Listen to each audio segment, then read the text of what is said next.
तो ये भूमि महात्माओं की भूमि है, ये भूमि संतों की भूमि है। कहीं पर समर्थ सदगुरु श्री गजानन महाराज जी विराजमान है, कई समर्थ सदगुरु श्री आड़कू जी महाराज विराजमान है, कई वंदनीय राष्ट्र संत टुकड़ो जी महाराज है, कई महाराज श्री अनुसुईया अम्बा है, कहीं श्री रुखड़गिर महाराज जी है, तो कहीं श्री संत मोहम्मद खान महाराज जी है।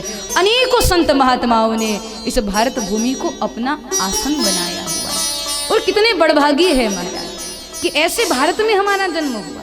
सोचो कहीं विदेश में जन्मे होते तो पाश्चात्य संस्कृति की कीचड़ में पड़ करके अपने जिंदगी को बर्बाद कर रहे होते। एक तो भारत में जन्मे, ऊपर से सनातन संस्कृति में जन्मे, और ऐसे भूमि में जन्मे जहाँ पर 30-30 किलोमीटर की दूरी पर कोई ना कोई महात्मा अपना डेरा डाल करके बैठा है महाराज। कितने बड़भागी है।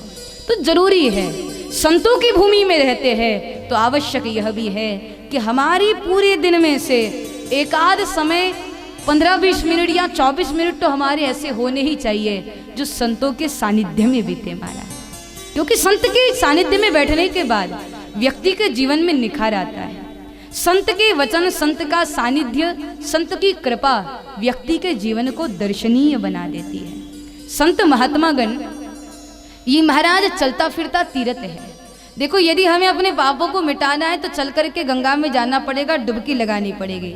पर संत ऐसे दयालु है जहाँ पर व्यक्ति समर्पण के साथ बैठता है माला लेकर के, तो साधु खुद चल करके आता है और उसके सारे विकारों को धो करके उसको पवित्र करके भगवान के चरणों तक पहुँचाने में उसको मदद करता है। संत महात्मागण ये लोक कल्याण की प्रतिमूर्ति है। साधु संत कभी लोक कल्याण करने से थकेगे नहीं महाराज। दिन रात भारत का साधु दौड़ता है, चलता है केवल लोगों के हित के लिए, लोगों के कल्याण के लिए।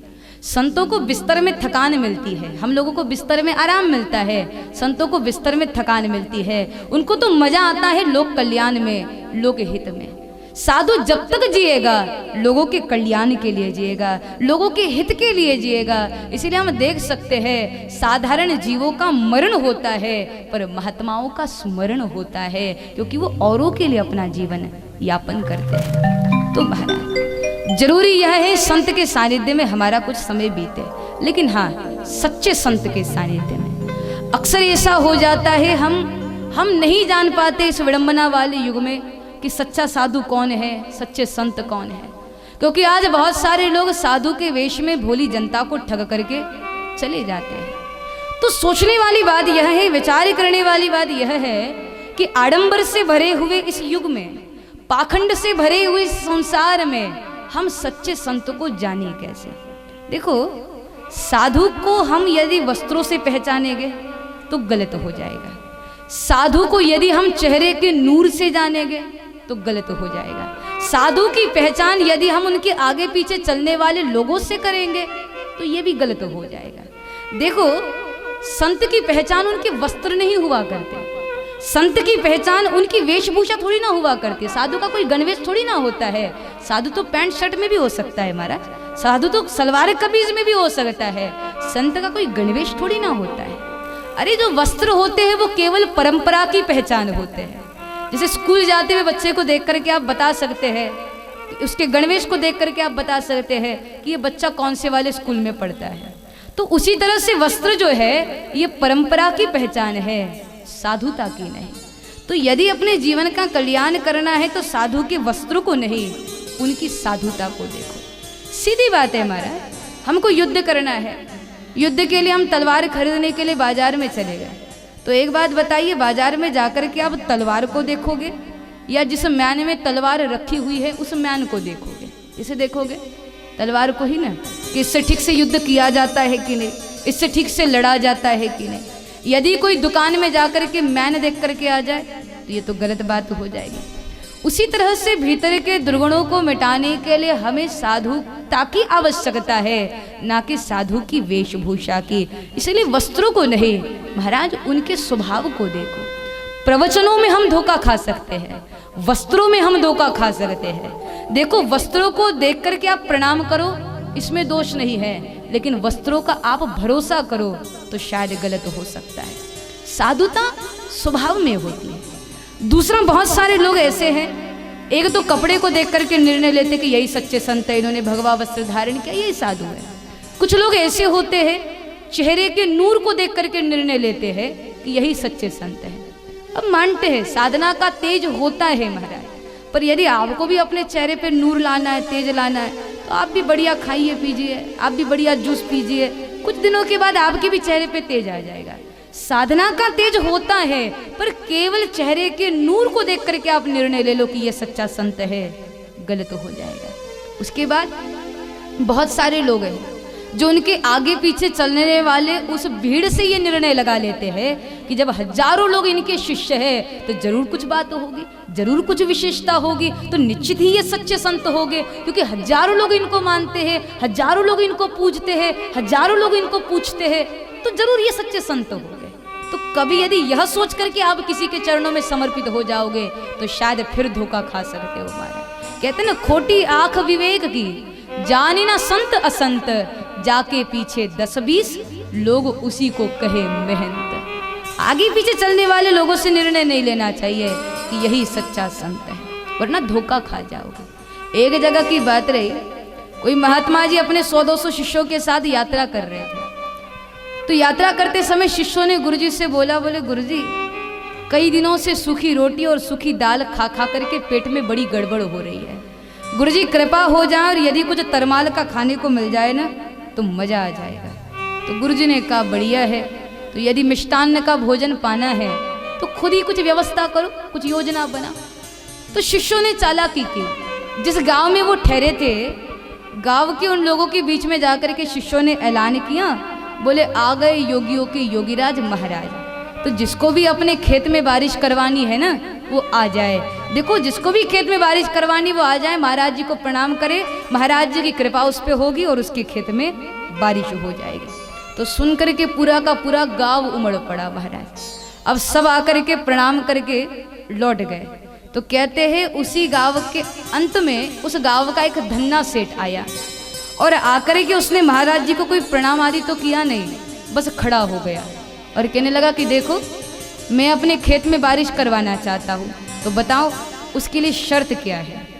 तो शिष्यों ने बोले ज़्यादा कुछ तो नहीं, यदि बारिश करवानी है तो आपको सारे शिष्यों को मिष्टान्न का भोजन कराना पड़ेगा और सबको गुरुजी के साथ मिष्टान्न का भोजन कराने के बाद सबको दक्षिणा में 1-1 चांदी का सिक्का देना पड़ेगा। यदि इतना आपने कर दिया तो देखो आपके खेत में बारिश जरूर हो जाएगी। सेठ ने कहा ये सब कुछ तो कर दूंगा पर बारिश होनी जरूर चाहिए। शिष्यों ने कहा आप चिंता मत करो, इतना करो तो सही, बारिश हो जाएगी। तो ठीक है, सेठ सारे शिष्यों को लेकर के गुरुजी को लेकर के घर गया। अब घर ले जा करके सारे शिष्यों के भोजन की व्यवस्था बनाई, सबको दक्षिणा में 1-1 चांदी का सिक्का भेंट स्वरूप में दिया। अब सारे शिष्यों ने और गुरुजी ने यह तय किया था कि खा पी करके रात्रि में खिसक लेंगे, इनकी बारिश ये जाने, हमें उसके साथ क्या लेना देना। लेकिन सेठ उनसे भी 2 कदम आगे निकल गया। सेठ ने सारे शिष्यों को भोजन कराया, सबको दक्षिणा दी और दक्षिणा देने के बाद सारे शिष्यों के और गुरुजी के निवास की व्यवस्था एक बड़े वाले हॉल में करा दी। और उस हॉल का जो मुख्य दरवाजा था उस दरवाजे पे सेठ ने अपनी खटिया डाल दी। एक बढ़िया वाला लंबा वाला डंडा ले लिया, उस डंडे पे बढ़िया से तेल लगा लिया और खटिया डाल करके सेठ वही बैठ गया। अब सेठ ने भी पक्का किया यदि कल इन्होंने बारिश नहीं की तो कल इनकी खटिया में खड़ी करूँगा। अब सारे शिष्यों ने देखा तो सब डर गए, बोले ये तो बड़ी गड़बड़ी हो गई, यदि बारिश नहीं करेंगे तो बिन बादल बरसा दिए सेठ हम पे कर देगा, तो अब बारिश करे तो करे कहाँ से। गुरुजी ने कहा बोले मुझसे क्या पूछ रहे हो, तुमको चाहिए था मिष्टान्न का भोजन, अब करो कुछ चालाक। तो शिष्यों ने कहा बोले देखते गुरुजी कुछ बात बने तो सोचते हैं। तो सारे शिष्य गुरुजी के पास गए और सारे शिष्य सेठ के पास गए और सेठ से जाकर के कहते बोले सेठ जी देखो भोजन तो हो गया, दक्षिणा वक्षिणा भी मिल गई, अब बारिश करने की बारी है, तो हम जाते हैं बारिश करवा के आते हैं। सेठ ने कहा तुम लोगों को जहाँ जाना है वहाँ जाओ, लेकिन जब तक बारिश नहीं हो जाती मैं गुरुजी को नहीं छोड़ूंगा, पहले बारिश करो। तो ठीक है, शिष्यों ने कहा बोले हम जाते हैं, हम बारिश करवा के आते हैं। तो सारे शिष्य गए और जाकर के सब खेत में खड़े होकर के सोचने लगे बारिश करे तो करे कैसे। तो इतने में आकर के किसी ने बताया कि यही पास में ही तालाब है, यदि हम चाहे तो वहाँ से पानी भर करके ला सकते हैं और सेठ के खेत में डाल सकते हैं। तो बोले देर किस बात की, लगो काम पर। तो जितने भी 100-200 शिष्य थे सब घड़े लेकर के चल पड़े महाराज। सब घड़े भर भर करके लाते और ला करके सेठ के खेत में डालते। पूरी रात्रि शिष्य अपने कंधों पर महाराज घड़ों को धोते रहे, घड़े लाते रहे और पानी ला ला करके सेठ के खेत में डालते रहे। अब जैसे सुबह हुई, सुबह होते ही सेठ ने गुरुजी को जगाया। बोले ओ गुरुजी उठिए, आपने कहा था बारिश होगी, लेकिन न बादल आए न बिजली कड़की, वर्षा तो हुई ही नहीं। आपने तो कहा था बारिश होगी। तो गुरुजी ने कहा, बोले देख सेठ, मैंने बारिश करने का जिम्मा केवल तुम्हारे खेत के प्रति उठाया था, पूरे गांव का ठेका तो उठा करके नहीं रखा था। तुम अपने खेत में जाओ, वहां पर बारिश जरूर हुई होगी। तो आश्चर्य, जैसे सेठ अपने खेत में गया तो उसने देखा सबके खेतों में सूखा पड़ा है और अकेले मेरे के ही खेत में पानी ही पानी है। तो देख करके सेठ इतना खुश हो गया, बोले वाह वाह, ये तो बड़े कमाल के महात्मा जी है, बड़े पहुँचे हुए महात्मा जी है, केवल मेरे ही खेत में बारिश करवाई, वाह वाह वाह, ये तो बहुत पहुँचे हुए महात्मा है। तो उस सेठ ने पूरे गांव में ऐलान कर दिया कि कमाल के महात्मा जी है, चमत्कारी बाबा है। तो जैसे ही गांव के लोगों ने सुना तो पूरा का पूरा गांव उमड़ पड़ा महाराज, और सारे लोग आकर के फिर प्रणाम करने लगे। बोले बाबा जी, हम आपको मिष्टान्न का भोजन भी करवाएंगे, चांदी का सिक्का भी देंगे, बस आज हमारे खेत में बारिश करवाइए। अब जैसे ही लोग कहने लगे कि हमारे खेत में बारिश करवाइए, हमारे खेत में बारिश करवाइए, तो सुनते ही उधर से शिष्य हांफते हुए आए और आकर के धीरे से बोले, बोले गुरुजी, अब की बार की बारिश करवानी हो ना तो अपने जिम्मे पे करवा लीजिएगा, अब हमसे होने वाला तो है। पूरी रात्रि घड़े धो धो करके जो हालत हुई है वो हम ही जानते हैं, अब की बार आप बारिश करना। तो गुरुजी ने भी बहाना बना दिया और कहने लगे, देखो भाइयों, देखो श्रद्धालुओं, मैं बारिश करवा देता, पर मेरी जितनी भी ताकत थी ना वो सब मैंने वर्षा करने में लगवा दी। अब मैं जाऊँगा हिमालय में, तपस्या करूँगा, नई ताकत लेकर के आऊँगा और फिर एक साथ पूरे गांव में बारिश करूँगा। और इतना बोल करके जो महात्मा जी गए तो गए, वापस लौटे ही नहीं। तो ऐसे भी लोग होते हैं महाराज, जो आपको साधु के वेश में भोली जनता को ठग करके चले जाते हैं। और वैसे भी चमत्कार करना ये साधु का स्वभाव नहीं है। तुम्हें क्या चाहिए, सोने की चैन ला दूं, ये दूं, मिट्टी से सोने की चैन पैदा करूं, ये साधु का काम नहीं, ये तो जादूगरों का काम है। साधु तो हमेशा अपनी सिद्धता को छिपाना चाहता है। कभी भी कोई सच्चा संत नहीं चाहेगा कि मैं सिद्ध हो जाऊं, मैं प्रसिद्ध हो जाऊं। वो तो यही सोचता है कि लोग मुझको जाने ही ना, लोग मुझको पागल समझे और उसी पागलपन में मैं परमात्मा को पा जाऊं, यही संत का हेतु होता है। इसीलिए आप देखो भारतवर्ष में ऐसे संत हुए महाराज, ऐसी मूर्ता का दर्शन कराते थे। जड़ भरत जी को अब देखो, बैठे रहते थे, न किसी से कोई बात करना, न किसी से कोई चर्चा करना। वो बिल्कुल नहीं चाहते थे कि लोग मुझे जाने, लोग मुझे प्रणाम करें या लोग मुझे कुछ माने, बिल्कुल नहीं। साधु अपनी सिद्धता को छिपाना चाहता है, चमत्कार करना ये तो जादूगरों का काम है, साधुओं का नहीं। साधु तो एकांत में अपनी मस्ती में अलमस्त होकर के रहना चाहता है। मुझे मेरी मस्ती कहाँ लेके आई, उस स्थिति में पहुंचना चाहता है साधु। न दुनिया से कोई लेना देना है, अपनी मस्ती में अलमस्त है। साधु छिपाता है। तो कैसे जाने हम? देखो, आडंबर करने वाले लोग अपने आप को प्रकट कर रहे हैं और जो सच्चा साधु है वो अपने आप को छिपाए बैठा है। तो जाने कैसे हम सच्चे संत को, पहचाने कैसे हम सच्चे संत को? तो देखो, जब जब धर्म ग्रंथों में महाराज संतों का वर्णन आया तो न गलती से भी कृष्ण ने गीता में वस्त्र के बारे में कुछ बोला और ना ही गोस्वामी जी ने वस्त्रों के बारे में कुछ मानस में बोला।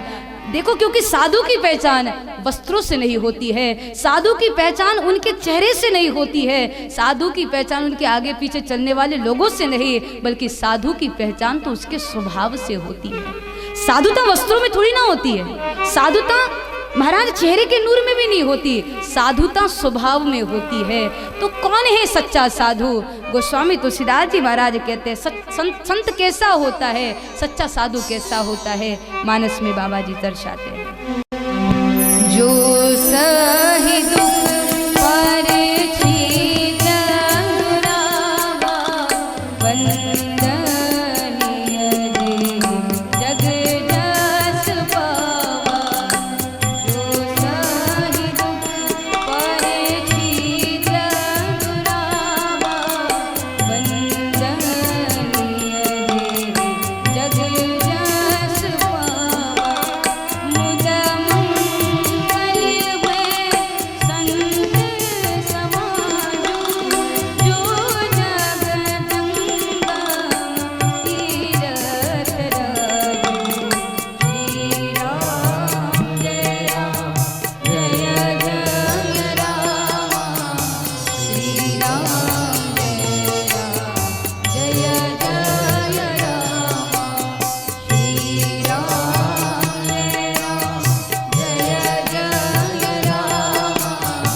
साधु कौन है?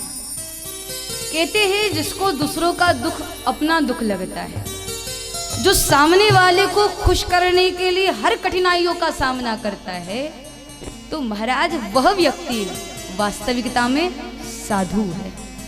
जो सामने वाले को प्रसन्न करने के लिए भले खुद कितनी भी कठिनाइयां सह लेगा, लेकिन सामने वाले की अहित की कल्पना भी कभी अपने मन में नहीं लाएगा, वह साधु है महाराज। जो सही दुख पर छिद्र दुरावा। और ऐसा स्वभाव यदि आपके घर के किसी व्यक्ति का भी है ना, तो समझ लेना चाहिए कुछ प्रतिशत तो वह भी साधु ही है महाराज। साधुता वस्त्रों में नहीं होती, साधुता स्वभाव में होती है। संत वह होते हैं जो कभी किसी का अहित नहीं करते महाराज। मीरा को दुनिया वालों ने जहर पिलाने की कोशिश की, लेकिन उसके बाद भी किसी का बुरा करना तो दूर, किसी के अहित की कल्पना भी मीराबाई न कर सकी महाराज। साधु हमेशा लोक कल्याण के लिए जीता है, साधु हमेशा लोगों के हित के लिए अपना जीवन यापन करता है, वो किसी की अहित की कल्पना नहीं कर सकते। एक महात्मा जी थे, अपने शिष्यों के साथ सरोवर के बीच में चबूतरे पर बैठ करके साधना कर रहे थे, तो कुछ उदंड बच्चे नौका में बैठ करके महात्मा जी की तरफ पत्थर फेंक करके मार रहे थे। तो पत्थर के लगने से शिष्यों का ध्यान टूट गया और उन्होंने गुरुजी से कहा कि गुरुजी, ये उदंड बच्चे बेकार में हमको परेशान कर रहे हैं, ये हमारी साधना में व्यवधान डाल रहे हैं। गुरुजी आप भगवान से प्रार्थना करो कि इन सारे उदंड बच्चों की नाव उलट जाए। अब गुरुजी ने सुना, सुन करके कहने लगे, शिष्यों में प्रार्थना तो करूंगा भगवान से, पर यह कहूंगा कि ठाकुर, मैं ये नहीं कहूंगा कि भगवान इन बच्चों की नाव को उलट दे, मैं तो यही कहूंगा कि हे भगवान इन सब की बुद्धि को पलट दे। महाराज साधु कभी किसी का अहित नहीं कर सकता, तो जो लोक कल्याण की भावना से भरा है वो संत है महाराज। जिसने सत्य के मुकुट को अपने माथे पर पहन करके रखा है वो संत है महाराज। जो हमेशा लोक कल्याण के लिए गंगा की धारा की तरह गति में रहता है वो संत है महाराज। और ऐसा व्यक्ति भली पैंट शर्ट में हो, पर समझ लेना कि वही सच्चा साधु है, वही सच्चा संत है। साधुता स्वभाव में होती है। यहाँ पर संत की ऐसी विशेषता है कि उसी संत के सानिध्य के चलते, संत की कृपा के चलते भगवान का अनुग्रह प्राप्त व्यक्ति कर सकता है। किसी भी जीवात्मा को यदि परमात्मा तक पहुंचना है तो जरूरी है महात्मा की कृपा को पहले प्राप्त करो, तभी जाकर के पहुंचोगे महाराज। यहाँ पर सुग्रीव के जीवन की यह विशेषता है। सुग्रीव जी ने हनुमान जी महाराज जी जैसे महान संत का संग किया और इसी के चलते भगवान भी मना न कर पाए। आज हनुमान जी महाराज जी के साथ पैदल आज हनुमान जी महाराज जी के साथ भगवान चलने के लिए तैयार हो गए महाराज। और उसी समय हनुमान जी महाराज ने कहा, प्रभु अभी तक आपको पैदल यात्रा करनी पड़ी क्योंकि आपके पास कोई वाहन उपलब्ध नहीं था, पर अब वाहन उपस्थित है, आप मेरे कंधों पर विराजमान हो जाइए, मैं आपको ले चलता हूँ सुग्रीव के पास। उसी समय श्री राघवेंद्र सरकार और श्री लक्ष्मण जी महाराज हनुमान जी महाराज जी के कंधों पर विराजमान हुए और विराजमान होकर के जय श्री राम का जयकार लगा करके श्री हनुमान जी महाराज ने जो ही छलांग लगाई, महाराज जा पहुँचे ऋषिमुख पर्वत पर श्री सुग्रीव जी के पास। कथा अब जानते हैं। पहुँचने के बाद सुग्रीव जी ने भगवान के साथ मित्रता की। सुग्रीव ने अपना दुख भगवान को सुनाया और सुनने के बाद भगवान ने यह निर्णय लिया कि मेरे दोस्त है, मेरे सखा है, मेरे मित्र है और मित्र का दुख वो अपना दुख होता है। इसलिए आज भगवान अपनी व्याकुलता को भूल गए कि मेरी भी पत्नी का हरण हुआ है। महाराज सरकार एक क्षण के लिए भूल गए और सुग्रीव को उसका अधिकार प्राप्त दिलाने का वचन भगवान ने सुग्रीव को दे दिया। भगवान ने सुग्रीव से कहा कि तुम बाली को जाकर के युद्ध के लिए ललकारो। भगवान के कहने पर सुग्रीव ने बाली को युद्ध के लिए ललकारा।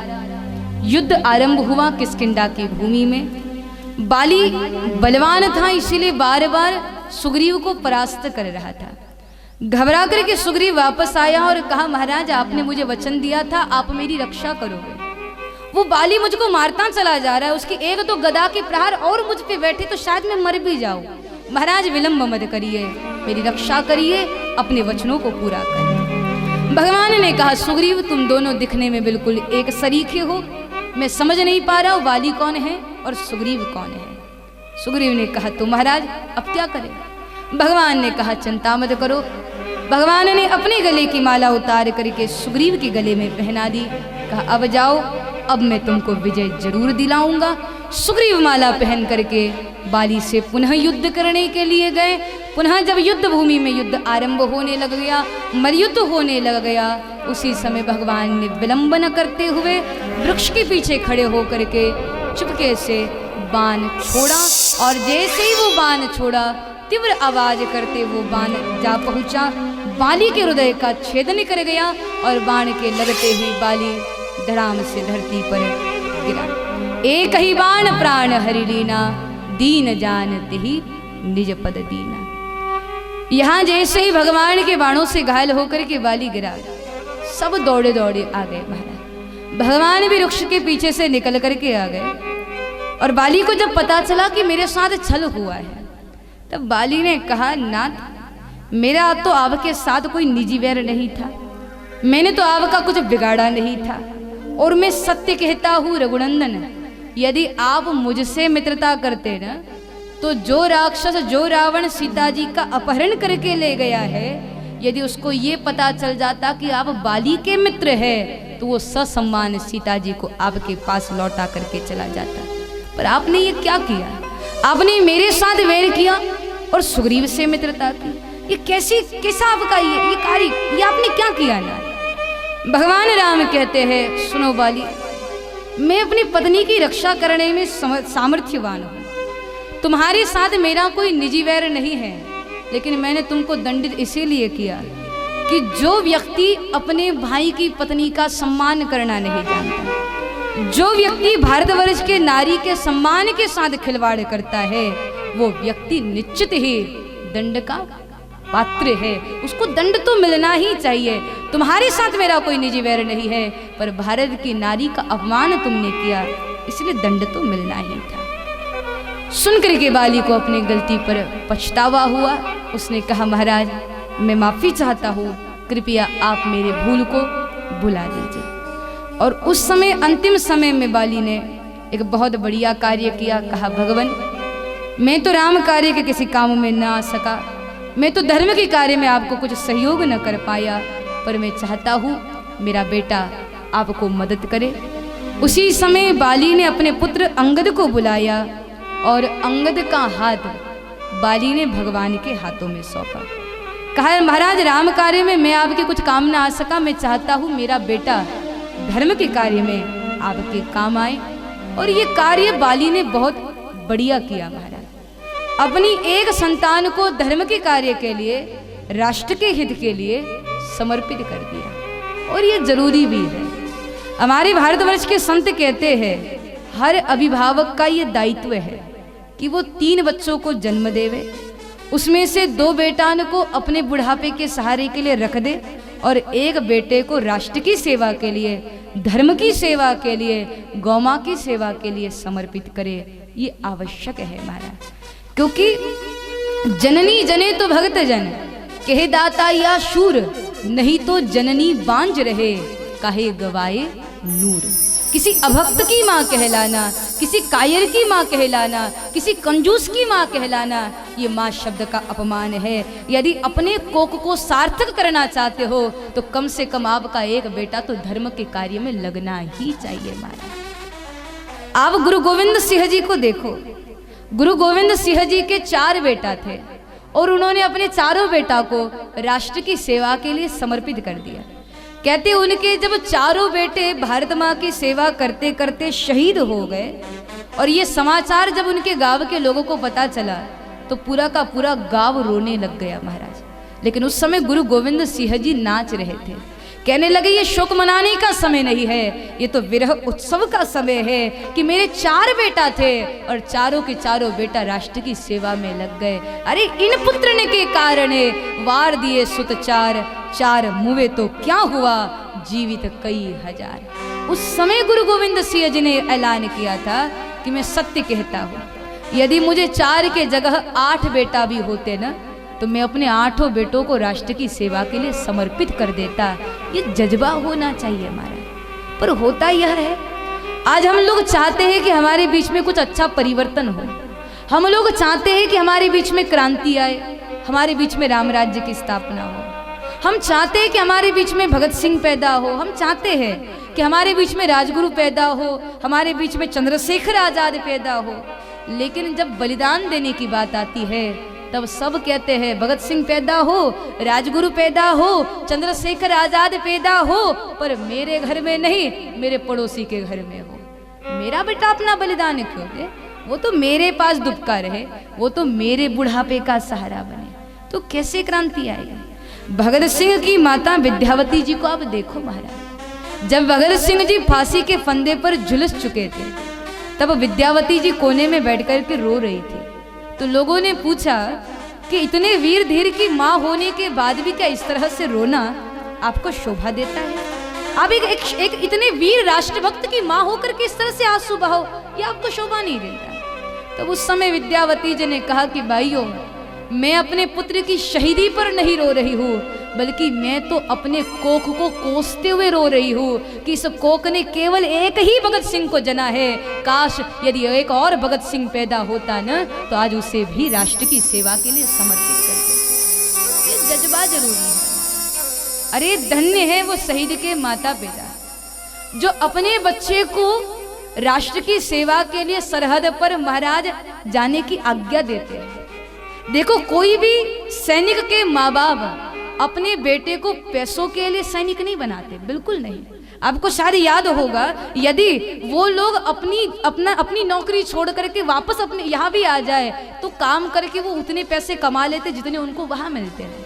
इससे पता ये चलता है कि पैसा कमाना ये उनका मकसद नहीं है, बल्कि वो इस आशा के साथ और इस उम्मीद के साथ खड़े रहते हैं। इसलिए सर्दी गर्मी को सहन करते हैं ताकि भारत के करोड़ों देशवासी सुरक्षा के भाव के साथ जीवन यापन कर सके। महाराज, हम नववर्ष के उत्सव को मनाते हैं, नया साल आता है तो हम फटाके फोड़ते हैं, हम न जाने कितने कितने उत्सव करते हैं, लेकिन वो लोग ऐसे मौके पर भी, हम यहाँ दिवाली मना रहे होते हैं, हम यहाँ होली मना रहे होते हैं, और वो अपने परिवार को छोड़कर, अपने बच्चों को छोड़ करके हमारे बच्चों की सुरक्षा के लिए सर्दी गर्मी को सह करके महाराज वहाँ सेना पर तटस्थ होते हैं, इसलिए ताकि हम सुरक्षा के भाव के साथ जीवन यापन कर सकें। कितना अद्भुत समर्पण है उनका। हमारे बच्चों की रक्षा के लिए वो अपने बच्चों को छोड़ करके आ जाते हैं। महाराज, उनकी माताएं तरसती रह जाती है कि कब एक साल पूरा होगा और कब मेरा बेटा घर वापस आ जाएगा, और ये उम्मीद भी नहीं होती कि आएगा कि नहीं आएगा। जिस दिन एक माँ अपने बेटे को सैनिक बना करके घर से विदा कर देती है, उसी दिन समझ जाती है मेरा बेटा मेरे लिए मर चुका है, क्योंकि अभी ये खुद भले ही पाँव पे चल करके गया है, पर पता नहीं कब चार कंधों पर इसको उठा करके लाया जाएगा।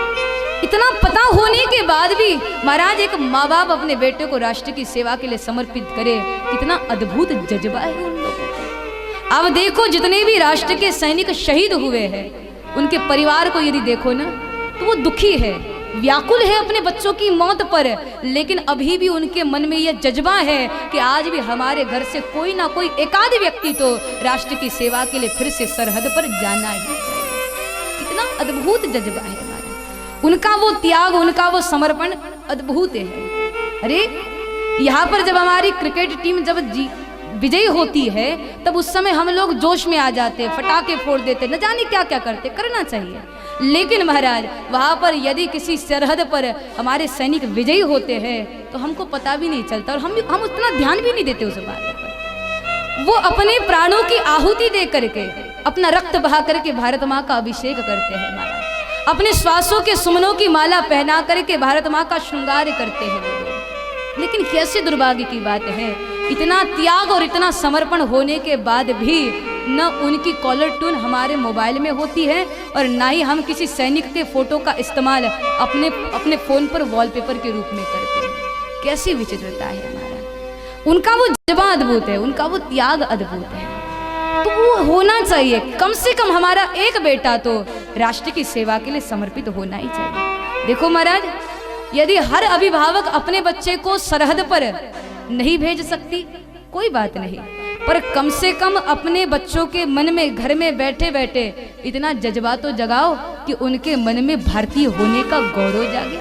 क्योंकि एक बार यदि उनको भारतीय होने का गौरव हो गया तो वो ऐसा कुछ काम नहीं करेंगे कि जिसके चलते भारत माँ का सिर शर्म के साथ झुक जाए। यदि उनको भारतीय होने का गौरव हो गया तो वो दूसरों की बहू बेटियों की तरफ कभी गलत दृष्टि से नहीं देखेंगे। यदि उनको भारतीय होने का गौरव हो गया तो वो भ्रष्टाचार नहीं करेंगे। यदि उनको भारतीय होने का गौरव होगा तो वो कोई ऐसा काम नहीं करेंगे जो एक भारतीय व्यक्ति को शोभा नहीं देता। तो कम से कम अपने बच्चे को वैसे संस्कार तो दो, उसको बताओ तो सही कि इस देश को आज़ाद करने के लिए कितने कितने लोगों ने अपने प्राणों की आहुति दी।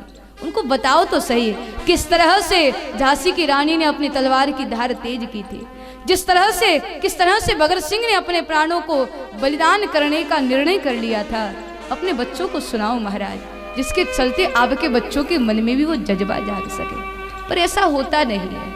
आज स्कूलों में तो ये सब कुछ पढ़ाया नहीं जाता और माँ बाप के पास भी ये फुर्सत नहीं होती कि बच्चों के सामने अपने भारत के वीर धीर शहीदों के इतिहास के बारे में कुछ सुना सके।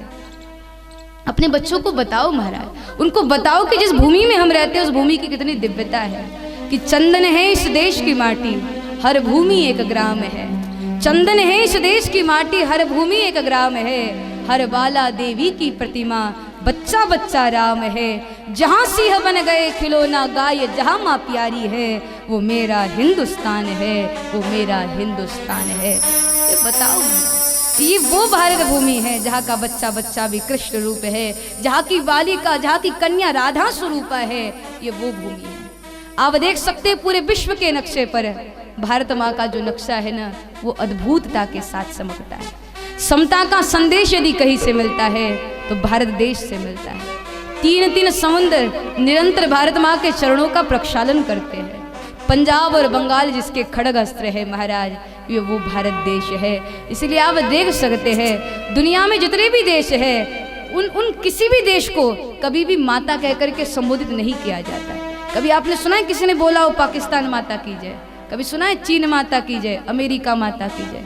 किसी देश को माता नहीं कहा जाता। लेकिन हमारा हिंदुस्तान है ऐसा है कि जब भी इसका जय जयकार किया जाता है तब गर्व के साथ बोला जाता है भारत माता की, भारत माता की जय। ये वो देश है जहाँ ममत्व भरा हुआ है और हम इस देश के वासी हैं जिस देश में गंगा बहती है। प्यारा हिंदुस्तान है, गोपालों की शान है, वीरों का मैदान है,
भावों में जिसमें बहती है रसधार नहीं, हृदय नहीं पत्थर है वह जिसमें स्वदेश का प्यार नहीं। अपने भारतीय होने पर गौरव होना चाहिए, भारत के लिए कुछ कर गुजरने का जज्बा व्यक्ति के मन में होना चाहिए। इतना प्रयास तो करो महाराज कि कम से कम हमारी एक संतान राष्ट्र के काम पर आ सके, और ये आपका बहुत बड़ा त्याग होगा, ये बहुत बड़ा ऋण होगा आपका भारतवर्ष के ऊपर।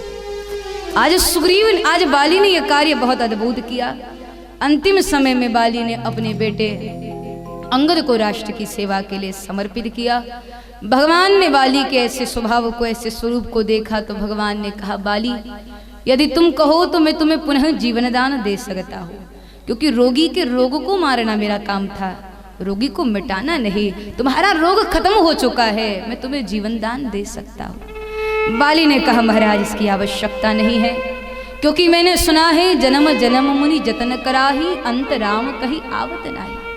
महात्मा गण जन्म जन्मांतर तक, कल्प कल्पांतर तक, युग युगांतर तक तपस्या करते हैं, इसलिए ताकि अंतिम समय में एक बार आपका नाम जबान पर आए। और महाराज मैं मरूं और आप मेरे आंखों के सामने खड़े हो, इतनी दिव्य मौत को कौन त्यागना चाहेगा? अब जीने की चाह नहीं है महाराज। और वही बाली भगवान का दर्शन करते करते, भगवान की छटा को देखते देखते, वंदन करते करते बाली गत प्राण हो गए। उनके भीतर से एक ज्योति प्रकट हुई जो सरकार के भीतर प्रवेश कर गई। भगवान ने बड़े मंगलमयता के साथ सुग्रीव का राज तिलक कर दिया। सुग्रीव को सत्ता मिली, अपनी संपत्ति मिली, अपनी पत्नी, अपना अधिकार सब वापस मिल गया। और उसी के चलते सुग्रीव जो है भगवान को दिए हुए वचन को भूल गया, भगवान को दिए हुए वायदे को भूल गया। इंसान का यह स्वभाव है, जीव का यह स्वभाव है, ये हमेशा भगवान को दिए हुए वचन को भूल जाता है। एक वायदा हमने गर्भ में भी किया था भगवान से, गर्भ काल में कॉल किया था, नाम जपूंगा मैं तेरा, और इस झूठी दुनिया में आकर के नाम भूल गया तू मेरा। जब जीवात्मा माँ के गर्भ में होती है, जठाग्नि के कीड़े चारों तरफ से खाते रहते हैं, माँ का खाया हुआ गलती से भी ज्यादा नमक मिर्च बच्चे को गर्भ में जलाता है। ऐसे में जब इतनी पीड़ा होती है और उस पीड़ा को जब बच्चा जीव सहन नहीं कर पाता, उस समय हर एक जीवात्मा माँ के गर्भ में वायदा करते कि प्रभु एक बार इस नरक से बाहर निकालो तो तुम्हारा ही भजन करूँगा, तुमको ही याद करूँगा। वायदा किया था, पर जैसे दुनिया में आ गए उस वायदे को भी भूल गए, भगवान को भी भूल गए। महाराज दुनिया में आते पहले जीव को थोड़ा बहुत याद होता है कि मैंने वचन दिया है, इसलिए आप देखो जन्म लेते ही जीवात्मा रोती है ना। वो रोती इसीलिए है, वो देखती है भीड़ में कि जिसको मैंने गर्भ में वायदा किया था वो कहाँ है, वो कोई नजर क्यों नहीं आता। लेकिन जब थोड़ी देर के बाद परिवार वाले आ जाते हैं, परिवार वाले आके संबंध जोड़ते हैं, मैं इसका भाई हूँ, ये मेरा चाचा है, मैं इसका चाचा हूँ, ये मेरा भतीजा है। जब परिवार वाले आकर के संबंध जोड़ते हैं तब तो जीवात्मा को भी लगता है अब तो जो दिखाई दे रहे हैं वही मेरे अपने हैं, और उसी होड़ में वो भगवान को भी भूल जाता है और भगवान को दिए हुए वायदे को भी भूल जाता है। फिर माँ बाप कहेंगे जाओ स्कूल में जाएगा, पढ़ेगा, सेटी कैट, कैट माने बिल्ली, डियोजी डॉग, डॉग माने कुत्ता, और कुत्ता बिल्ली के चक्कर में भगवान को दिए हुए वचन को भूल जाएगा। फिर पढ़ाई करेगा, पढ़ाई के बारे में सोचता है नौकरी मिल जाए तो मजे से जिंदगी कटेगी, नौकरी भी मिल जाती है। फिर सोचता है एक आध छोकरी मिल जाए तो मजे के साथ जिंदगी कट जाएगी। फिर सोचता है बेटा बेटी का मुंह देख लूं तब भजन कर लूंगा, और इसी होड़ में जीवन बीत जाता है पर भगवान की याद नहीं आती। जीवन की शाम होने को आती है पर शाम सुंदर न याद आए, इससे बढ़कर के दुर्भाग्य की बात और क्या हो सकती है। हमारा जिन तन दिया ताही बिसरियो नमक हरामी, जिस परमात्मा ने जीवन दिया उसी को याद करने के लिए जीवात्मा के पास फुर्सत नहीं है। कितने दुर्भाग्य की बात है।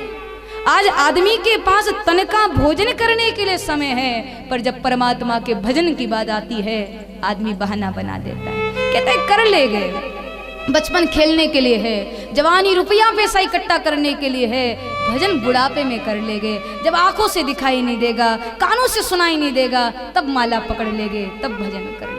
पर कई बार ऐसा देखने को मिलता है, बुढ़ापा आ जाता है, द्रग द्रग नहीं तेज बल, देह जब डगमग, हालत इतनी खराब हो जाती है, चलने के लिए सहारे की जरूरत पड़ती है, लेकिन उसके बाद भी याद नहीं आता कि दुनिया का सबल सहारा परमात्मा है। फिर भी जीवात्मा उसी आसक्ति में घुसी होती है। कैसे दुर्भाग्य की बात है। एक बूढ़े एक आश्चर्य लगेगा आपको, एक बूढ़े बाबा जी, सच्ची घटना है, बूढ़े बाबा जी उनकी पत्नी मर गई महाराज। मरने के बाद वो बूढ़े बाबा जी घर में बैठ करके रो रहे थे, 80 साल के बूढ़े बाबा। तो अगल बगल के लोगों ने आकर के समझाया, बोले बाबा जी दुनिया वाले क्या कहेंगे, 80 साल का बूढ़ा व्यक्ति बुढ़िया के लिए रो रहा है। समझाने लगे सब, पर बाबा जी न माने।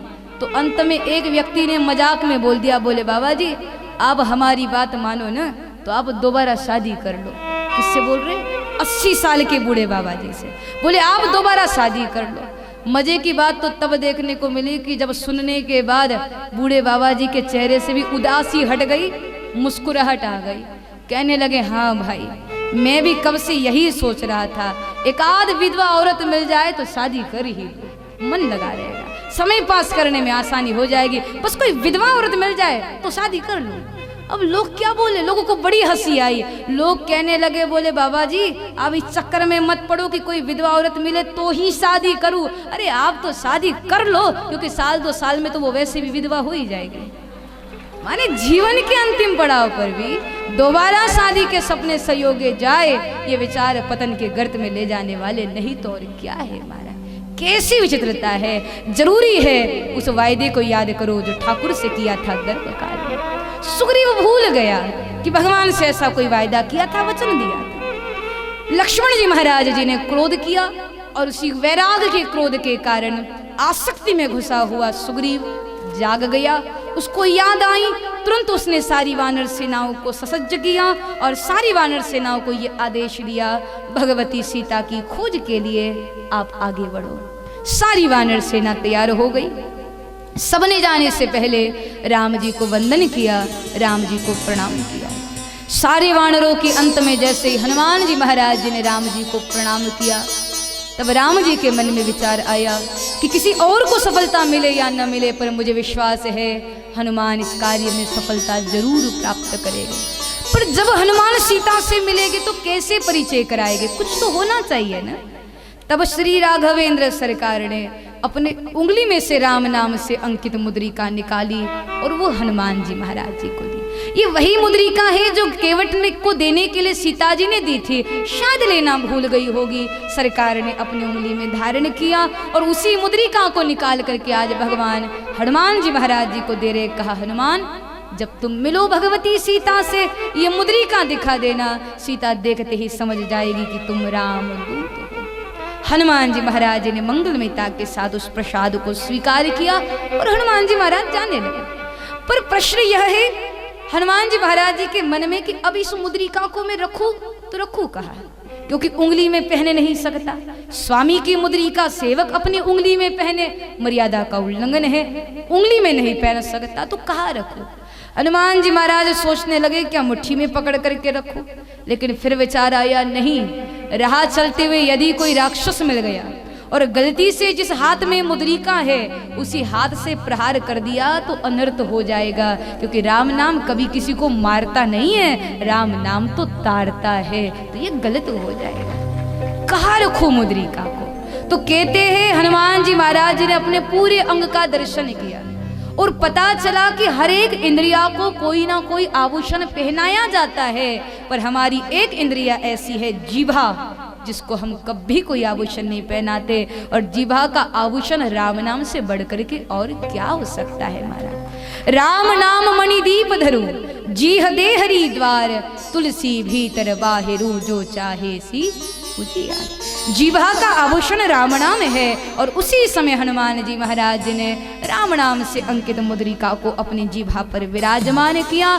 जय श्री राम का जयकार लगाया। श्री सरकार सारी वानर सेनाओं के साथ चलते चलते स्वयं प्रभा जी के गुफा से होकर के जा पहुँचे समुद्र के किनारे पर। समुद्र के किनारे पर जैसे ही उपस्थित हुए महाराज, यहाँ सबके मन में विचार था इतना विशाल समुद्र है, आगे कोई रास्ता नहीं। 1 मास का समय दिया था सुग्रीव ने, वो भी पूरा होने को आ गया। यदि बिना सीता जी का महाराज बिना सीता जी का कोई समाचार लेकर के लौटे तो सुग्रीव बाकी सबको तो कुछ नहीं करेगा, लेकिन मुझको जिंदा नहीं छोड़ेगा। ये विचार अंगद जी के मन में आया। अंगद जी ने सोचा मैं वापस नहीं जाऊंगा किष्किंधा में, क्योंकि सुग्रीव कोई ना कोई बहाना बना करके जैसे उसने मेरे पिता को मार दिया मुझे भी मरवा देगा, मैं वापस नहीं जाऊंगा। और हाय जब मेरी माँ को पता चलेगा कि मैं भी मर गया तो क्या बीतेगी उस पर। तो वहां सुग्रीव के हाथों से मरने से अच्छा है मैं यही अपने जीवन की यात्रा को खत्म कर दूं, यही आत्मदाह कर दूं, वापस नहीं जाऊंगा। क्योंकि 1 मास बीत चुका है, कोई सुधि सीता जी की हमको नहीं मिली, कैसे लौटे वापस। अंगर जी जैसे ये बोल करके आत्मदाह करने का विचार करके जब बैठे तो उनका अनुकरण करते हुए सारी वानर सेना भी बैठ गई।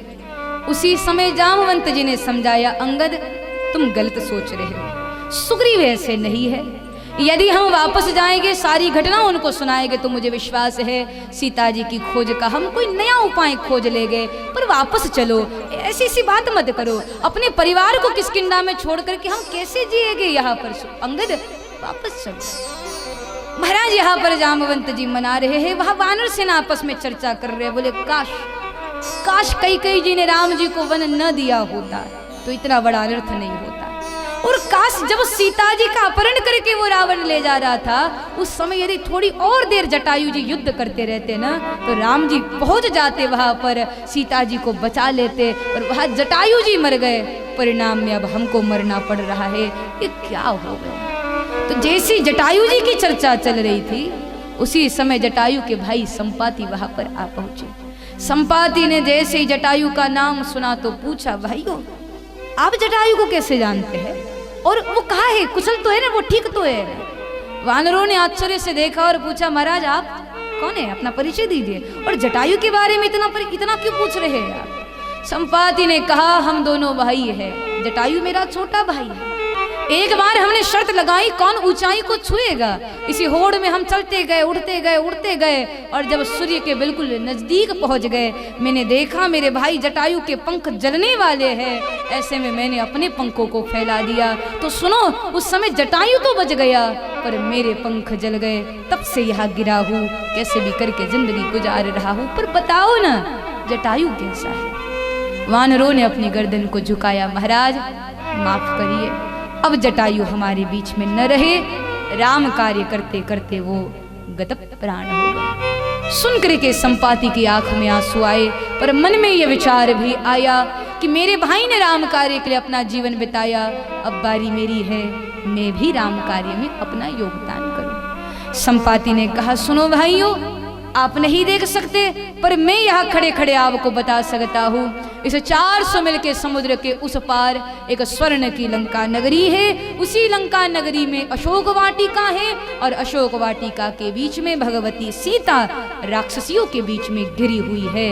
तो सीता जी वहाँ विराजमान है। जैसे ही वानरों ने सभी ने सुना सब उछलने लग गए, कूदने लग गए, वाह वाह सीता जी का समाचार मिल गया, अब शरीर त्यागने की जरूरत नहीं, अब जीवन खत्म करने की आवश्यकता नहीं, चलो सुग्रीव के पास हम जाकर के समाचार दे देते हैं। सब दौड़ने लग गए। तब जामवंत जी ने आवाज लगाई, नहीं हम ऐसे किसी की कही सुनी बात पर भरोसा थोड़ी ना कर सकते, जब तक जाकर के सीता जी का दर्शन करके नहीं आएंगे तब तक ये समाचार हम भगवान को नहीं दे सकते, हमें जाना पड़ेगा, पहले दर्शन करना पड़ेगा। कौन जाएगा, किसमें सामर्थ्य है किस 400 मील के समुद्र को पार करे और लंका में पहुंचे। भाइयों अपने बल का दर्शन कराओ, अपने बल का वर्णन करो, कौन कितनी दूर तक छलांग लगा सकता है। तो सब बताने लग गए।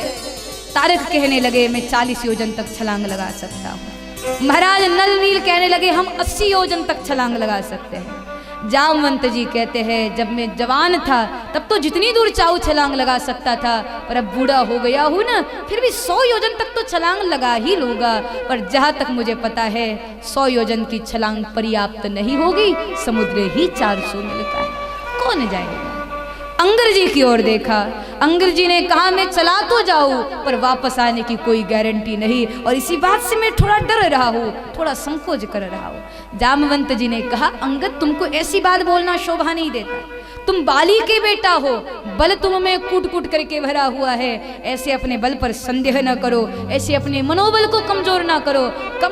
मनोबल कमजोर मन वाला व्यक्ति कभी कुछ जिंदगी में कर नहीं पाता। और वैसे भी अंगद तुमको भेज नहीं सकते क्योंकि तुम दल के मुख्य हो, तुमको तो नहीं भेजा जा सकता, पर संदेह तो मत करो कम से कम। तो सब अपने अपने शक्ति का वर्णन करने लगे। कोई कहता है मैं 100 योजन तक, कोई कहता है मैं 60 योजन तक, कोई कहता है मैं 80 योजन तक छलांग लगा सकता हूँ। लेकिन जामवंत जी ने चारों ओर नजर घुमाई। इस वानरों की इस सेना में हनुमान तो कहीं नजर ही नहीं आ रहे। हनुमान कहा है तो दूर नजर घुमाई तो देखा एकांत में स्फटिक शिला पर श्री हनुमान जी महाराज विराजमान थे। जामवंत जी ने देखा सारे वानर उछलते हुए कूदते हुए हनुमान जी महाराज जी के पास गए और हनुमान जी से जाकर के जामवंत जी कहते कि हे हनुमान, यहाँ सब राम कार्य करना चाहते हैं पर किसी में सामर्थ्य नहीं है, किसी में बल नहीं है। तुम्हारा तो जन्म ही, तुम्हारा तो प्राकट्य ही राम कार्य के लिए हुआ है हनुमान, और तुम यहाँ बैठे हुए हो। उठो, अपने शक्ति को जानो, अपने स्वरूप को पहचानो। राम काज के लिए तुम्हारा प्राकट्य हुआ है हनुमान। तुम्हारा बल अद्भुत है, अतुलित बल के तुम धाम हो हनुमान। ज्ञानियों में अग्रगण्य हो तुम हनुमान।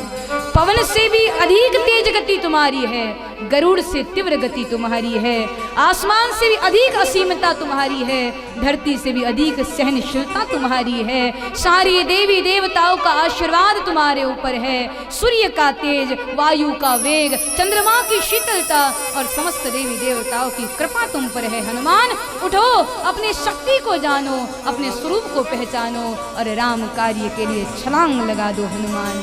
जामवंत जी ने अद्भुत शब्द बोले और ये गुरु की भूमिका में रहे जामवंत जी। हर एक व्यक्ति में महाराज अनंत अनंत शक्तियाँ होती हैं। भगवान जब भी दुनिया में किसी जीवात्मा को भेजते हैं तो अनंत अनंत शक्तियों के साथ भेजते हैं। बस कोई उन शक्तियों को जगा लेता है, कोई उन शक्तियों को छिपा लेता है। जो जागृत करता है वो जीवन में दर्शनीय बन जाता है और जो नहीं जगा पाता वो साधारण मनुष्य की भांति जी करके अपने जीवन की यात्रा को खत्म कर देता है। शक्तियां तो सबके भीतर है, जगाने वाला कोई गुरु चाहिए महाराज। आज जामवंत जी महाराज ने ऐसे शब्द बोले, हनुमान जी महाराज अपने स्वरूप को जान गए और जैसे ही जाने आज हनुमान जी महाराज ने सुनते ही जय श्री राम का जयकार लगाया। हनुमान जी महाराज ने विराट रूप धारण कर लिया और महाराज बार बार हनुमान जी महाराज आज रघुवीर को याद करने लगे। वीरता का कार्य करना है ना, इसलिए रघुवीर को याद कर रहे हैं। अब वीरता वाला कार्य करना है और वही हनुमान जी महाराज रघुवीर को बार बार याद करके, रघुनंदन को बार बार वंदन करके राम कार्य करने के लिए तैयार है। ये हनुमान जी है महाराज। सारा जगत राम जी को भजता है और राम जी हनुमान जी महाराज जी को। सारा जगत राम जी के भरोसे चलता है लेकिन राम जी हनुमान जी के भरोसे चलते हैं। इसलिए बड़े प्यारे शब्द है ना, दुनिया चले ना श्री राम के बिना और राम जी चले ना हनुमान के बिना। भाव से गाना। दुनिया चले न श्री राम के बिना, राम जी चले न हनुमान के बिना।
बचना मुश्किल था, कौन खिलाने के काबिल था।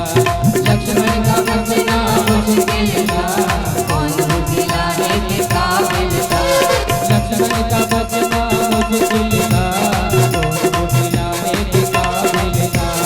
लक्ष्मण बचना जय श्री राम, लक्ष्मण बचना श्री राम के बिना, धोखे लेना हनुमान के बिना। दुनिया चले न श्री राम के बिना, राम जी चले न हनुमान के बिना। दुनिया चले न श्री राम के बिना, राम चले न हनुमान के बिना। दुनिया चले न श्री राम के बिना, राम जी चले न हनुमान के बिना।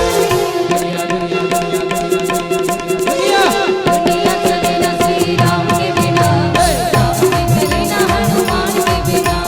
दुनिया चले न श्री राम के बिना, राम जी चले न हनुमान के बिना। दुनिया चले न श्री राम के बिना, राम जी चले न हनुमान के बिना। दुनिया चले न श्री राम के बिना, राम जी चले न हनुमान के बिना। जय श्री राम, जय श्री राम, जय जय श्री राम।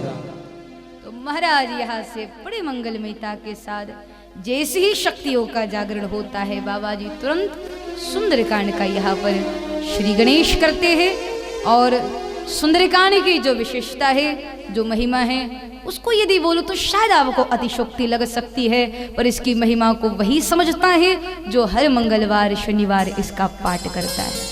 देखो, रामचरितमानस का प्राण है महाराज सुंदरकांड। जैसे भागवत का प्राण रास पंचाध्यायी है ना, उसी तरह से मानस का प्राण सुंदरकांड है। देखो, राम कथा सबको सुंदर लगती है, इसका कारण भी यह है कि इसमें सुंदरकांड है। राम कथा सुंदर है, राम कथा सिद्ध है, पर सुंदरकांड अपने आप में परम सिद्ध है महाराज। क्योंकि सुंदरकांड की केंद्र में शंकर स्वयं केसरी नंदन के रूप में लीला कर रहे हैं। श्री हनुमान जी महाराज जो रुद्रावतार है, महाराज शिव के अंश है, और वह यहाँ पर सुंदरकांड के केंद्र में शंकर स्वयं केसरी नंदन के रूप में लीला कर रहे हैं। इसीलिए इस सुंदरकांड की विशेषता अद्भुत है। और इसी मंगल में विशेषताओं के साथ श्री गोस्वामी तुलसीदास जी महाराज सुंदरकांड का मंगलमय श्री गणेश करते हैं। मंगलमयता के साथ सुंदरकांड के आरंभ में कुछ श्लोक रखते हैं, और उस श्लोकों में श्री गोस्वामी तुलसीदास जी महाराज जी ने हनुमान जी महाराज जी की प्रसन्नता के लिए कुछ विशेषण दिए हैं।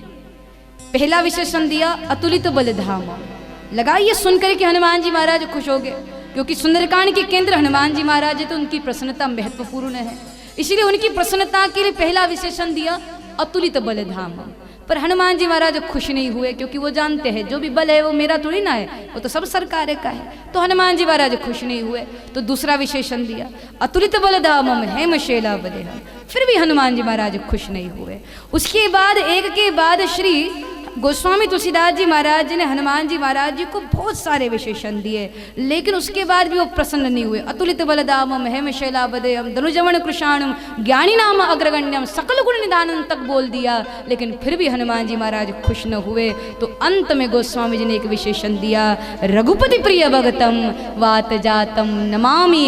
और जब रघुपति प्रिय भगतम कहा तो हनुमान जी महाराज इतने खुश हो गए, उछलने लग गए, आनंद से भर गए, प्रसन्नता से भर गए। और वही गोस्वामी जी ने उसी प्रसन्नता में मंगलमयता के साथ सुंदरकांड की रचना कर दी। तो आइए उन्हें दिव्यमय श्लोकों का गान करें और मंगलमयता के साथ आरंभ करें।